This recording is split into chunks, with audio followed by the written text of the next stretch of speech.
지난번에도 말씀드렸었는데 연우한테 사투리는 좀 안 써주셨으면 해요. 사투리가 뭐가 어쨌다고? 그러게, 사투리를 왜 쓰면 안 돼? 아니, 연우가 종종 어머님 말투를 따라하더라고요. 어린이집에서도 선생님들이 막 웃어요. 당연히 같이 보내는 시간이 많으니까 따라하겠지. 근데 그게 나쁜 건 아니잖아. 나쁘다는 게 아니라 말투가 이상하면 놀림 받을까봐 그렇죠. 그것도 다 한때일 거고, 커가면서 자연스럽게 엄마 아빠 말투 따라가겠지. 친구들도 표준어 쓸 거고. 지금 한창 말 배우는 시기잖아요. 그게 연우한테 영향이 갈까봐 그래요. 사투리 쓰면 좀 촌스럽잖아요. 촌스럽다니? 그러면 표준어 빼고는 사투리가 다 촌스럽다는 거야? 요즘에는 TV에서도 사투리 많이 나오잖아. 누구도 이상하게 생각하지 않는데 왜 연우한테는 사투리를 쓰지 말라는 건지 내 참 이해가 안 되네. 그래도 사투리는 고치면 좋잖아요. 오늘 이야기 속 주인공은 65세 조미숙 씨입니다. 그리고 그녀의 아들과 며느리에 관한 이야기이죠. 조 씨는 서울에 살고 있었지만 고향은 지방이었습니다. 20대까지 지방에 살았던 탓에 그녀의 말투엔 진한 고향의 향기가 묻어 있었습니다. 누구나 조 씨가 입을 열면 단번에 고향을 알 수 있었죠. 그게 불편했던 적은 없었습니다. 조 씨의 주변에도 사투리를 쓰는 사람이 무척이나 많았기 때문이었고 누구도 이상하게 여긴 적이 없었으니 말이죠. 하지만 며느리는 다른 모양이었습니다. 조 씨의 사투리를 손자가 따라한다며 주의를 줄 때부터 알아봤어야 했습니다. 나중에 손자가 조 씨와 만나는 것조차도 탐탁지 않게 여기는 며느리. 평생 써온 사투리를 어떻게 고치라는 것인지 몰랐습니다. 그저 시부모와의 만남이 달갑지 않은 것 같기도 했습니다. 그리고 그런 며느리의 말과 행동에 상처받은 조 씨에 대해선 아무 생각도 없는 아들. 손자가 사투리 하는 게 싫어 만나고 싶지 않다면 조 씨도 별 도리가 없었습니다. 자기 자식을 그렇게 키우겠다는데, 그래서 조부모와 등지고 살겠다는데, 조 씨는 아들 며느리의 소원대로 해주기로 마음먹었습니다. 조 씨는 20대에 상경을 해서 남편을 만나 결혼을 했습니다. 그리고 아들을 둘 낳고 쭉 서울에 살고 있었습니다. 아들 둘 모두 결혼을 했고 조 씨 부부와 그리 멀지 않은 곳에 살고 있었습니다. 그래서 명절이 아닌 때에도 만나기도 하고 가끔은 손주를 봐주기도 했습니다. 남들보다는 자식들과 꽤나 가깝게 지내는 편이었습니다. 그런데 둘째 아들네가 아이를 낳으면서 큰아들네보다는 좀 더 왕래를 자주 하게 되었습니다. 오셨어요? 그래? 연우가 그렇게 힘들게 하냐? 네, 어제부터 잠을 4시간밖에 못 잤어요. 아이고야, 얼른 들어가서 자. 연우는 내가 볼라니까. 감사해요, 어머님. 조 씨는 피곤해 보이는 며느리를 안방으로 밀어넣었습니다. 그리고는 며느리를 대신해서 손자를 봤습니다. 둘째 아들네와는 차 타고 15분 정도 거리에 살고 있었는데 신혼 때는 한 번도 못 와봤던 집이었는데 요즘에는 문지방이 닳도록 드나들고 있었습니다. 아이를 돌보기 힘들다며 며느리가 자주 SOS 요청을 했기 때문이었습니다. 큰아들은 아이가 둘이었는데 가끔 바쁠 때나 봐줬지 이렇게까지 봐줬던 적은 없었습니다. 하지만 아이들 성향이 다르고 부모도 다르니 둘째 며느리의 탓은 아니었죠. 조 씨는 은퇴 후에 소소하게 일을 하다가 최근 들어서 집에서 쉬고 있었습니다. 마침 할 일도 없고 하니 작은 며느리가 부를 때마다 딱히 거절한 적 없이 찾아왔습니다. 연우 기저귀 갈았고 우유도 먹었다잉. 아, 제가 하려고 했는데. 배고파 하길래 줬어. 연우 아빠는 늦는다냐? 네. 오늘은 좀 늦어요. 혼자서 욕 본다. 두세 시간 지나고 안방에서 나온 며느리가 그나마 피곤함이 가신 기색으로 말했습니다. 감사해요. 무엇이? 내 손주 봐주는 건데. 조 씨는 대수롭지 않게 대꾸했습니다. 그리고 아들이 퇴근할 때까지 며느리를 좀 더 도와주다가 해가 졌을 때 집에 돌아왔습니다. 피곤하긴 했지만 그래도 며느리가 잠시라도 쉬었으니 다행이라고 생각했습니다. 그리고 그 뒤로 며느리가 복직을 하고 아이가 어린이집에 갈 때까지도 변함이 없었습니다.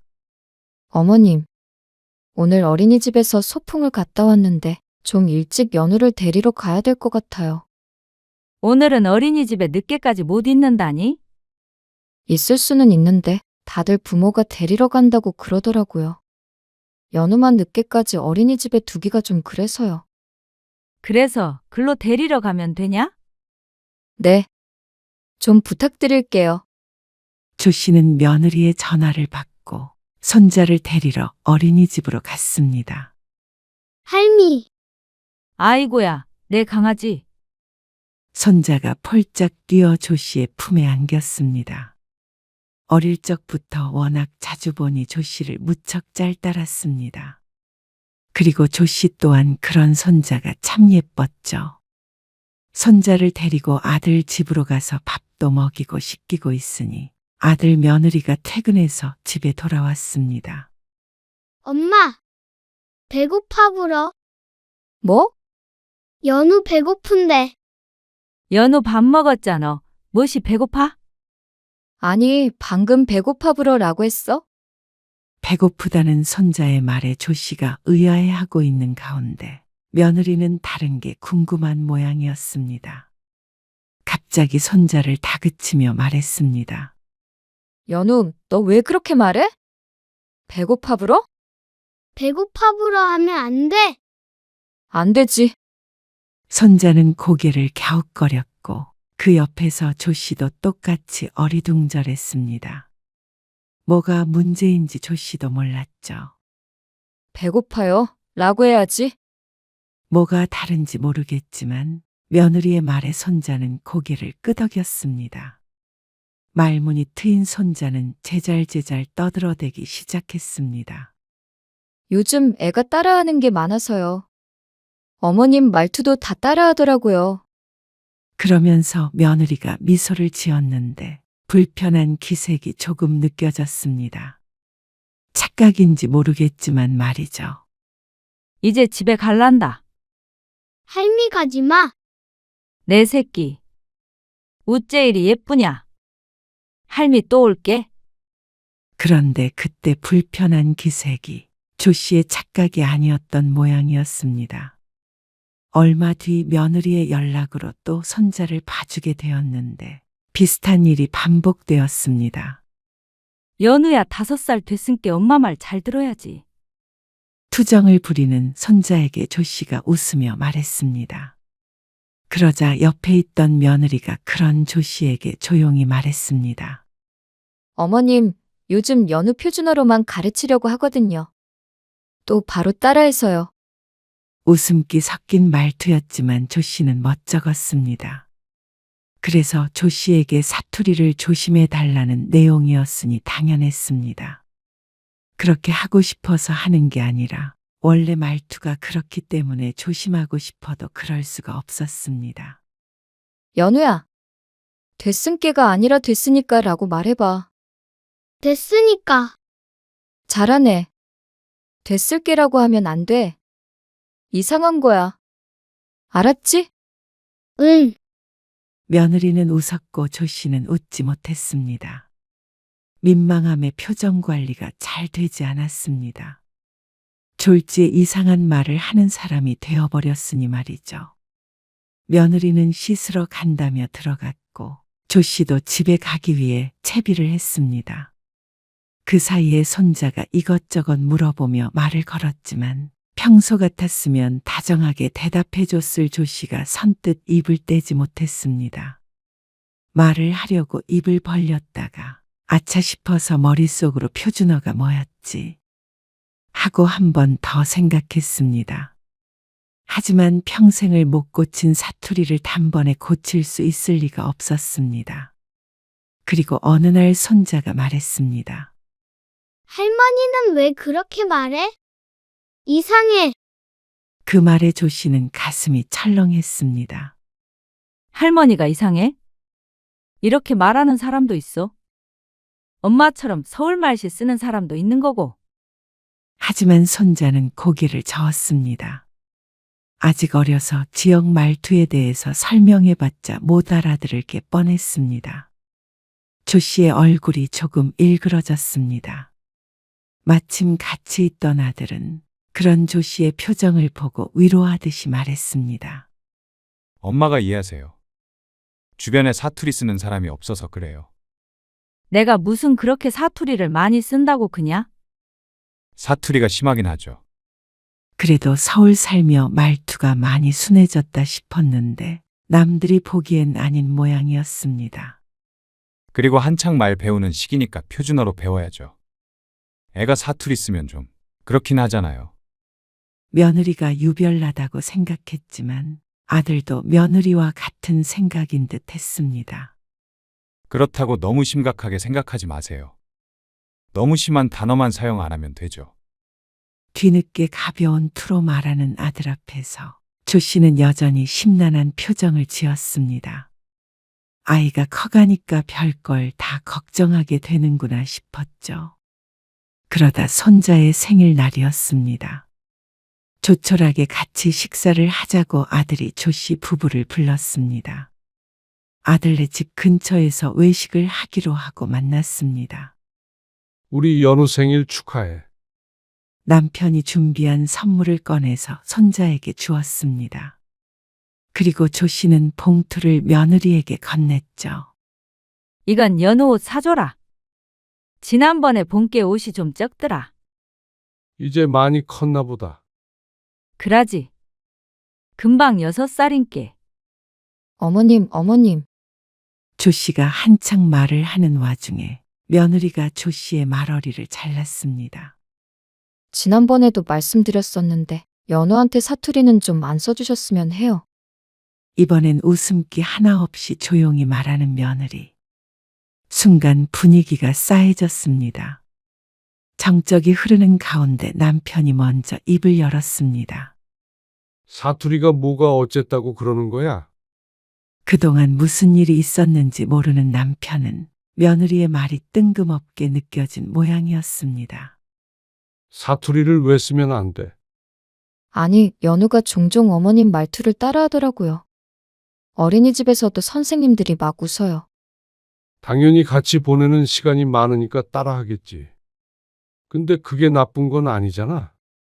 나쁘다는 게 아니라 말투가 이상하면 놀림받을까봐 그렇죠. 그것도 다 한때일 거고 커가면서 자연스럽게 엄마 아빠 말투 따라가겠지. 친구들도 표준어 쓸 거고. 지금 한창 말 배우는 시기잖아요. 그게 연우한테 영향이 갈까봐 그래요. 사투리가 좀 촌스럽잖아요. 며느리의 말에 남편이 기가 막히다는 듯이 웃었습니다. 촌스럽다니? 그러면 표준어 빼고는 사투리가 다 촌스럽다는 거야? 남편은 서울 토박이이지만 며느리의 말에 공감하지 못하는 듯 했습니다. 요즘에는 TV에서도 사투리 많이 나오잖아. 누구도 이상하게 생각하지 않는데 왜 연우한테는 사투리를 쓰지 말라는 건지 내 참 이해가 안 되네. 여보, 며느리의 얼굴이 울그락불그락해지자 조 씨의 마음도 불편했습니다. 손자의 생일에 좋은 마음으로 모였는데 분위기가 너무 날카로워진 것 같았습니다. 그래도 어머님도 이참에 사투리는 고치면 좋잖아요. 뭐, 나쁜 말을 쓰는 것도 아니잖아. 다른 버릇을 고쳐달라는 것도 아니고 어떻게 말투를 고쳐? 아버지, 연우 엄마 말은 그런 게 아니고요. 그냥 조금만 조심해 달라는 거죠. 조심하라니 뭘? 말을 조심해서 하라는 거야? 원래 말투가 이런데 아예 입을 다물고 있으라는 말이야. 그러면 애를 어떻게 돌봐줘? 그러자 며느리가 입술을 꼭 깨물었습니다. 직장에는 서울 사람밖에 없는 것도 아닐 거 아니야. 그러면 연우 엄마는 그 사람들 보고 이상하다고 생각하는 거야? 그게 아니고요. 저희 애가 사투리를 쓰면 좀, 아무도 그렇게 생각 안 할 거다. 다양한 언어가 있다는 걸 배운다고 생각하면 좋지. 네, 며느리는 몇 번 반박하는 듯 하더니 결국 입을 다물었습니다. 조 씨도 말리는 신용을 하긴 했지만 10년 묵은 체증이 내려가는 기분이었습니다. 말 조심해야 한다는 생각에 손자를 볼 때마다 머리가 아팠는데 남편이 그렇게 말해줘서 다행이었습니다. 며느리도 결국 수긍하는 듯 보였고 말이죠. 식사 시간 동안 묘한 기류가 흐르긴 했지만 헤어질 땐 웃으면서 헤어질 수 있었습니다. 연우야, 할머니가 다음에 놀러 갈게. 보통 같았으면 심한 사투리가 튀어나왔을 테지만 조 씨도 단어를 골라서 내뱉었습니다. 며느리가 그렇게 신경이 쓰인다는데 조 씨도 그동안 나름대로 노력을 하고는 있었죠. 요즘에 연우 봐달라고 안 하네. 그러게. 이상하네. 뭐 안 바쁜갑지? 종종 손자를 조 씨의 집에 두고 가는 일도 있었는데 꽤나 오랫동안 소식이 없었습니다. 영상통화 좀 하라고 해봐. 마침 주말이라 다들 집에 있을 듯 했습니다. 조 씨는 남편의 말에 휴대폰을 들었습니다. 아들에게 전화할지 며느리에게 전화할지 고민하다가 아들에게 연락을 했습니다. 저 지금 밖인데요. 연우 엄마한테 전화해 보세요. 집에서 연우랑 쉰다고 했어요. 알았다. 외출했다는 아들의 말에 조 씨가 며느리의 번호를 눌렀습니다. 바로 전화를 받지 않았습니다. 한참 신호가 가다가 이윽고 며느리의 목소리가 들렸습니다. 네, 어머님. 연우 엄마. 아버지가 연우 얼굴 좀 보고 싶다고 하는데 영상통화 할 시간 있냐? 아, 영상통화요. 바쁜가? 네. 좀 바쁘네요. 집에서 쉬고 있다더만. 아, 뭐 좀 하고 있어서요. 죄송해요. 이따가 시간 나면 전화 드릴게요. 그래? 그러면 이따가 안 바쁠 때 전화 줘라. 네, 전화를 끊자 남편도 대화를 들었는지 아쉬운 투로 물었습니다. 주말인데 바쁘대? 어째 바쁘다네. 그때 때마침 초등학교에 입학한 큰아들네 손녀딸에게서 전화가 왔습니다. 한 10분 통화를 하고 끊었고 점심밥까지 먹었는데 그때까지도 둘째 며느리에게서는 연락이 없었습니다. 막내 손주라 남편이 예뻐했는데 얼굴 구경하기가 참 힘들었죠. 전화해 볼까? 아니야, 됐어. 바쁜가 보지. 결국에 그날은 영상통화를 할 수 없었습니다. 다음 날도 그 다음 날에도 연락은 없었습니다. 까먹었나 보다 싶어서 다시 전화를 하지는 않았습니다. 바쁘다더니 그런가 보다 싶었죠. 그러다가 조 씨의 생일이었습니다.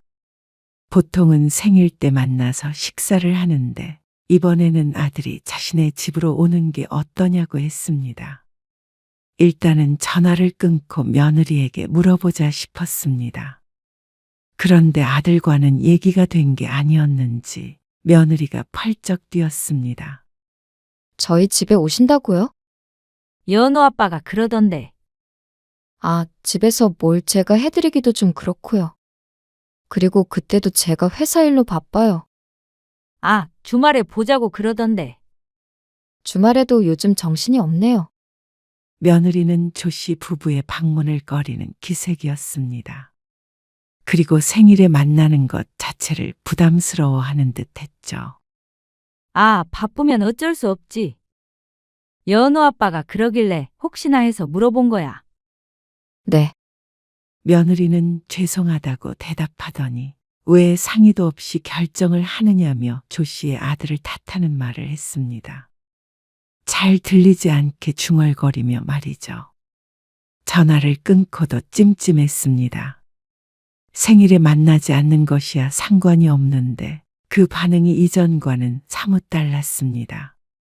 늘 아이를 봐주기에 집에 오가는 게 큰일이 아니었는데 이제는 거리를 두는 것 같이 느껴졌죠. 그리고 그런 느낌이 틀리지 않았습니다. 한 달, 두 달이 지나도록 며느리에게서는 연락이 없었고 아이를 맡기겠다는 말도 하지 않았습니다.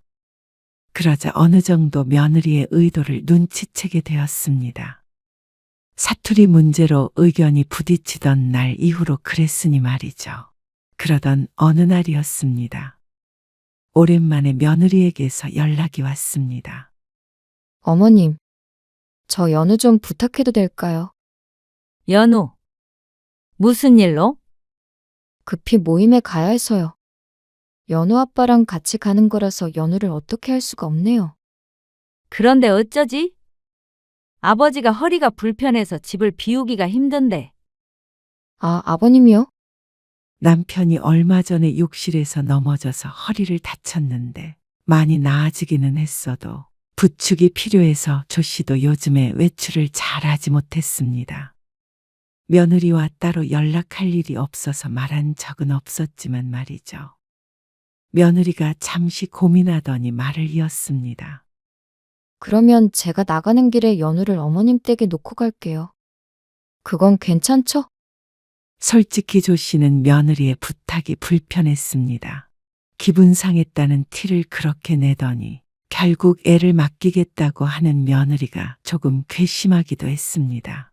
그래, 그러면. 그렇게 해. 하지만 어쩌겠나 싶었습니다. 급한 일이라는데 안 도와주기도 미안했습니다. 전화를 끊자 남편이 물었습니다. 연우 맡기겠다고? 모임 간다고 그네요. 참나 얼굴 구경하기 힘들더니 그러게 오랜만이네. 여태 연락 한 통 없더니 남편은 어쩐지 못마땅한 기색이었습니다. 그래도 연우 오면 좋지. 남편도 투덜대긴 했지만 어린 손자가 예쁘긴 한 모양이었습니다. 아이고 우리 연우 왔어? 아픈 허리로 아이를 들어안으려고 하다가 조 씨에게 핀잔을 듣기도 했습니다. 조 씨 부부는 그렇게 아이와 함께 시간을 보냈습니다. 다음 날 데리러 온다기에 재우려고 이부자리를 준비하고 있던 때였습니다. 거실에서 손자의 울음소리가 들려왔습니다. 조 씨가 놀라서 얼른 가보자 소파에서 떨어졌는지 머리를 부여잡고 울고 있었습니다. 연우 넘어졌어? 남편도 나와서 아이를 달래는데 놀랐는지 울음을 그치지 않았죠. 소파가 그랬냐? 에이, 나쁜 소파? 우리 강아지한테 못된 짓 해불었냐? 뗐지? 조 씨가 과장된 몸짓으로 소파를 때리는 신용을 하자 손자의 울음이 잦아들었습니다. 할미가 본께 연우 머리 암시랑도 안 한디. 손자의 머리카락을 이리저리 들추고는 조 씨가 웃으며 말했습니다. 바닥에 요가 깔려 있어서 다치진 않은 것으로 보였습니다. 할미, 이상한 말 하면 안 돼. 이상한 말? 암시랑 하면 안 돼. 엄마가 맴매해. 뭐? 그리고 엄마가 할미랑 말하지 말랬어. 뭐라고? 조 씨도 남편도 아이가 하는 말이 말문이 막혔습니다. 할머니랑 말하지 말라니. 그게 무슨 말도 안 되는 소린가 싶었습니다. 그리고 사투리를 쓰면 엄마가 맴매를 한다는 말을 하고 있는 건가 싶어 놀랐습니다. 엄마가 할머니랑 말하지 말라고 그랬어. 남편이 다시 묻자 아이는 해맑은 얼굴로 고개를 끄덕였습니다. 응, 할머니는 이상한 말만 해. 연우야, 사투리는 이상한 말 아니야. 아니야. 그러더니 손자가 입을 두 손으로 꼭 막았습니다. 할머니랑 말하지 말라는 며느리와의 약속 지키겠다는 의지가 보였습니다. 기가 막혔습니다.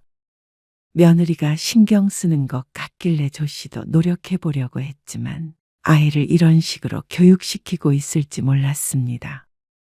남편의 표정도 좋지 않았습니다. 당장에 전화를 걸려는 것을 조 씨가 막았습니다.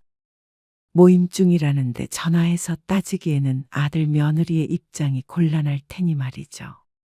그리고 다음날 아들 며느리가 손자를 데리러 왔을 때 조 씨가 물었습니다. 연우한테 나랑 말하지 말라고 했냐? 네? 그게 무슨 말씀이세요? 연우가 글던디. 할머니는 이상한 말 함께 말하지 말라고 근다고. 연우 엄마가? 아, 아들이 며느리를 쳐다봤고 며느리는 난감한 얼굴이었습니다. 그런데 며느리의 표정이 그 말이 사실이라는 걸 증명하는 듯 했습니다. 지난번에도 말했잖냐? 어떻게 애 교육을 그렇게 시켜? 그날 이후로 애도 잘 안 맡기고 연락도 안 하던 며느리였습니다. 그날은 남편의 말에 수긍하는 듯 했지만 역시나 자신이 맞다고 생각한 모양이었습니다. 그래서 거리를 두고 지내는 게 낫다고 여긴 듯 했죠. 하지만 아쉬운 상황이 되니 어쩔 수 없이 애를 맡긴 것이었습니다. 애가 그러면 뭘 보고 배우겠어? 그러자 그 말에 빈정이 상했는지 며느리가 고개를 들고는 대꾸했습니다. 적어도 사투리를 배우지는 않겠죠. 뭐, 애가 이상한 말을 종종 하는데 그게 다 어머님 탓이잖아요. 저도 엄마로서 그러지 말라고 할 수 있는 거 아닌가요? 애가 그런 말투를 쓰면 듣기 싫잖아요. 그러면 그 지역 사는 애들이 하는 말은 다 듣기 싫은 거야?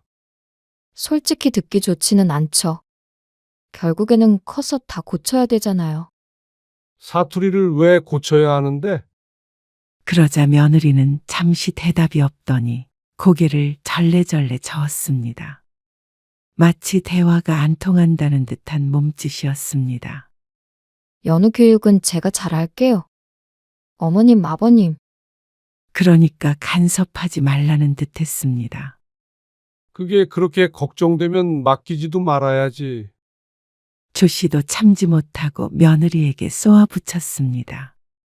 급할 때는 잘만 애를 맡기더니 말투 가지고 괜한 시비를 거는 것 같았습니다.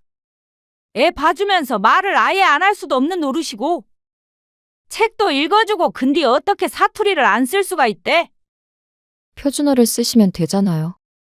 그게 되면 이런 고민은 하지도 않았습니다. 어색하게 흉내를 낼 수는 있겠지만 이게 조 씨였습니다. 외국인에게 한국인처럼 유창하게 한국어를 해보란 소리와 비슷했습니다. 그러면 맡기지 말어. 나는 표준어 쓸 자신 없으니까. 엄마, 너무 그러지 마세요. 연우 엄마도 그런 뜻이 아니에요. 그런 뜻이 아니라니. 표준어 못 쓰면 한국말도 모르는 줄 아냐? 다시는 연우 맡길 생각 말어. 내 참 세상이 어떻게 돌아가는지. 남편도 화를 내자 아들 며느리는 아이를 챙겨서 집을 나섰습니다. 저희도 이렇게까지 해가면서 맡기고 싶은 마음 없어요. 앞으로는 저희가 알아서 할게요. 오히려 자신들이 화가 났다는 듯한 말에 어처구니가 없었습니다. 조 씨도 더 이상은 이런 문제로 아들 며느리와 신랑이 하고 싶지 않았습니다. 손자가 예쁘고 자식 일이라 도와주고 싶은 마음에 빠졌지만 고마워하지는 못할 망정 말투를 가지고 서름을 당할 줄은 몰랐습니다. 가는 아들네를 붙잡지 않았습니다. 아쉬울 것은 하나도 없었습니다. 그렇게 1년 가까이 며느리와는 연락을 하지 않았습니다. 명절에도 조 씨 부부는 작은 아들네의 방문을 거절했습니다. 물론 며느리도 오고 싶은 마음도 없었겠지만 말이죠. 그러다 둘째 며느리가 둘째를 가지면서 상황은 뒤바뀌게 되었습니다. 아이가 다 컸으니 세상 아쉬울 것 없이 연락을 끊었던 며느리가 이제는 또다시 조 씨 부부에게 아쉬운 말을 꺼낼 수밖에 없었죠. 물론 아들을 통해서 말이죠. 엄마, 연우 엄마가 둘째 가졌어요. 입덧도 심하고 그래서 일단 회사 쉬고는 있는데 애 낳고도 금방 복직해야 될 것 같은 분위기래요. 그래서 어쩐다고? 장모님은 편찮으셔서 애를 못 봐주신다고 그러고 부탁드릴 사람이 엄마밖에 없네요. 니들이 알아서 한다더니? 그건 연우만은 어떻게든 키우겠는데 둘째는 누가 봐줘야죠. 에이, 넌 암만 그래도 어쩐다고 나한테 맡길라 그냐? 또 사투리 물들면 어쩔라고? 엄마, 그땐 연우 엄마가 좀 예민했어요. 근데 지금은 아니에요. 연우도 이제 사투리 전혀 안 쓰고. 나는 못 도와주니까 사람을 쓰던 말던 알아서 해라. 아 참, 사람 쓸 땐 잘 골라야겠제? 사투리 안 쓰는 사람으로 써야 된게? 그러고는 전화를 끊어버렸습니다. 며느리에게서도 전화가 걸려왔지만 받지 않았습니다. 이제 와서 무슨 말을 들어도 마음을 되돌릴 생각은 없었습니다. 그리고 괘씸한 며느리가 사과를 하더라도 다시 그 얼굴을 보고 싶지도 않았죠. 며느리에게서는 몇 번 전화가 오다가 사과의 메시지를 보내기도 했습니다. 조 씨는 답장하지 않았습니다. 또다시 바보 같은 짓을 반복하고 싶지 않았습니다. 또 애가 어느 정도 크면 이러쿵 저러쿵 할 것이 눈에 보였습니다. 그리고 애를 봐준 공이 없는 걸 확실하게 깨달았죠.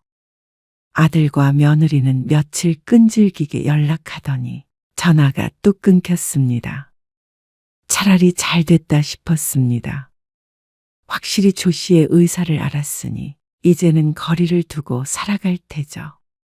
자식에게 두 번은 그런 취급을 당할 수는 없었기에 아쉬움은 없었습니다.